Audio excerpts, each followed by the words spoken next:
You think you can take credit for this deal? I stood at the conference room door holding a coffee cup. Reed Talcott in a new suit stood at the podium. His eyes were proud, corners of his mouth slightly upturned. The projector flickered, showing 4 lines of acquisition info. Employees exchanged glances like puppets frozen. Monica leaned on the table corner gripping her notebook. The new interns clumsily clapped their hands. The air smelled of champagne and tension. Reed cleared his throat, announcing they were firing me. Numbers scrolled silently on the screen as a verdict. Chairs creaked, developers froze stiff. I calmly adjusted my clothes and walked toward the exit. Security looked at me as if I had entered the wrong company. The badge reader's red light blinked mockingly.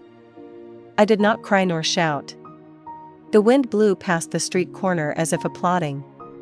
My phone vibrated with an urgent message from Monica. I ignored it, letting her slowly realize.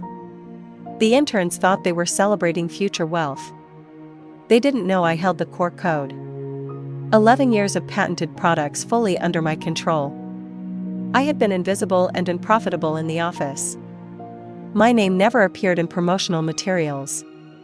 Once even misspelled on packaging. Because of invisibility, I held the real power. I walked toward an unmarked building. Denise handed me documents silently. The moment I signed, I felt victory near. Carrying the files home to my silent apartment. I opened the fireproof safe in the kitchen. 12 folders neatly arranged before me. The main list listed me as the chief inventor. Encrypted drives contained 8 years of source code backups. Lawyer letters confirmed patent control. I leaned on the countertop, breathing slow and deep. My father taught me from a sickbed to stay proactive. We once used shell companies to transfer patent rights. Each signature meticulously notarized. Past humiliation and disregard became leverage. Monica visited wearing a casual apron. The kitchen smelled of red wine and home-cooked warmth. She hugged me, whispering comfort, tears in her eyes. I smiled silently, leaving a suggestive business card. Her fingers touched the smooth card like electricity. I knew she understood the revenge about to unfold. The next day I met with the Belro legal team. Calmly opened the black briefcase in the conference room. Page 1 showed the notarized patent list. My name clearly at the top of every document. Page 2 timestamped temporary rights transfers. Page 3 letters from the General Counsel. A young strategy analyst looked terrified. I calmly stated the company did not own the core IP. Jonathan Field stared at me like I was a bomb. I only nodded slightly, prolonging the silence. No threats needed, I already held control. I placed the licensing agreements on a flash drive.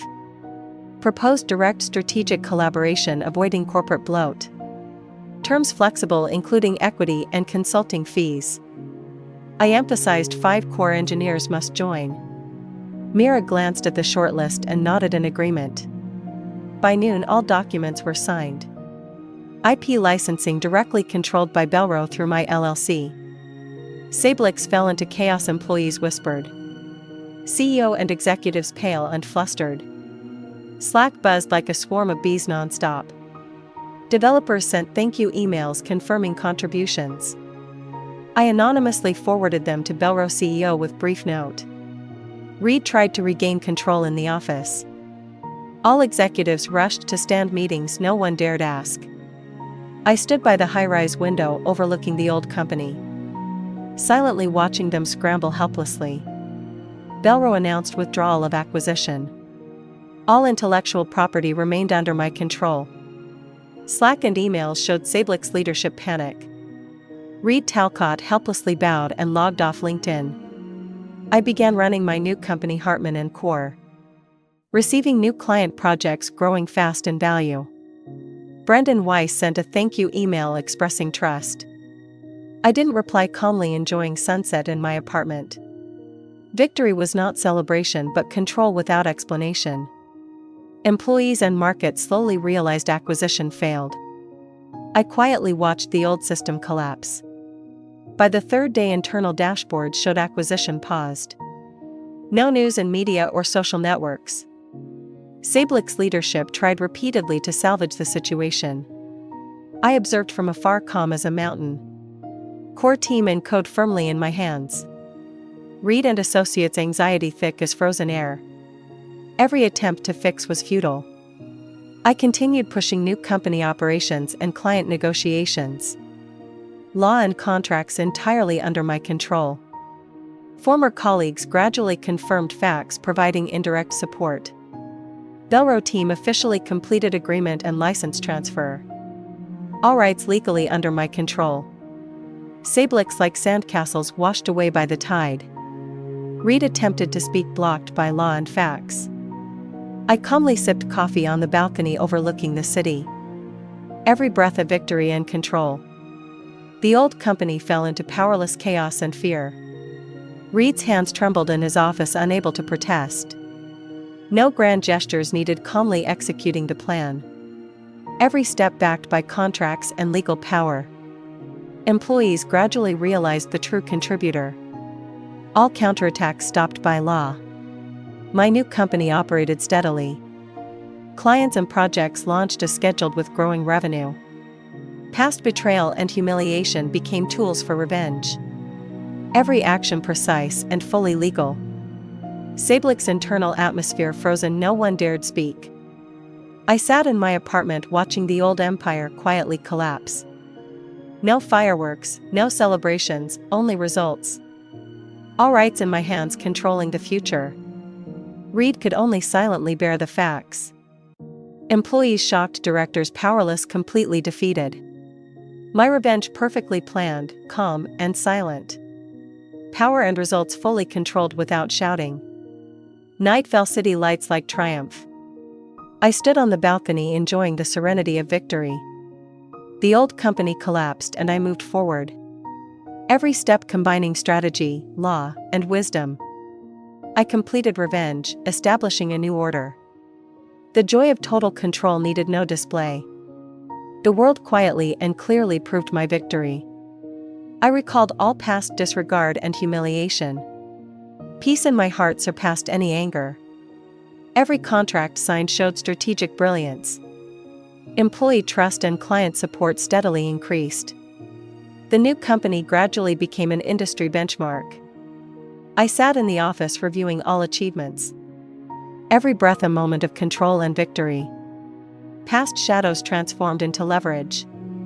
Legal clauses and contracts ensured each step safe. Old company gradually fell into panic. Reed's interventions blocked by facts. Team executed plans in orderly fashion. Clients and market realized new power structure. Every document showed my contribution and control. Revenge completed, silent, decisive. I turned every strategy into reality. No noise, only law and facts victorious. At night I smiled watching city lights. Every light flickered quietly like a celebration.